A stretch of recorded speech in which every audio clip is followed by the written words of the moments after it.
Many Americans think Hawaii when they eat pineapple, but almost all of what we get now in the States comes from Costa Rica and other parts of Central America. And it's almost always grown on massive pineapple plantations. Check it out. Here we are in Siquirres, Costa Rica, at the Hacienda Ojo de Agua, which is a 3,500-acre pineapple plantation. Pretty much pineapples as far as you can see. This is like being in a factory, but out on a farm. I mean, basically there's conveyor belts.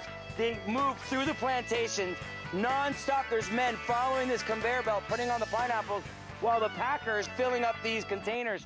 It's pretty incredible.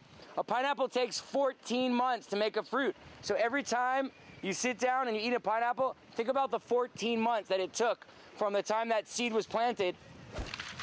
This is the seed. This is the seed of a pineapple. We call it here an hijo, or a son. And from the time the hijo is planted, it takes 14 months to produce its first pineapple, and then another 10 months to produce a second. And that's the end of the life of a pineapple plant here. Each plant produces 2 pineapples. It's pretty amazing.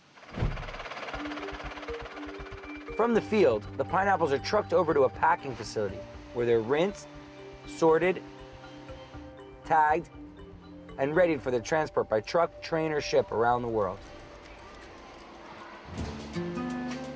The large-scale operations aren't the only ones growing pineapples in Costa Rica.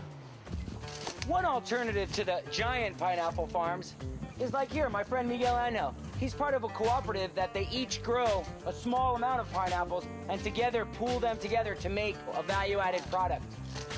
Because they can't sell their fresh fruit for the same low prices as the mega producers, small farmers need to increase the value of their produce by processing it in some way.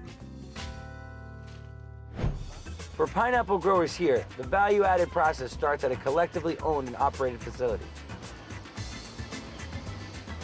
Here, their fruit is peeled, cored, and sliced, and then put on mesh sheets and loaded into massive drying ovens.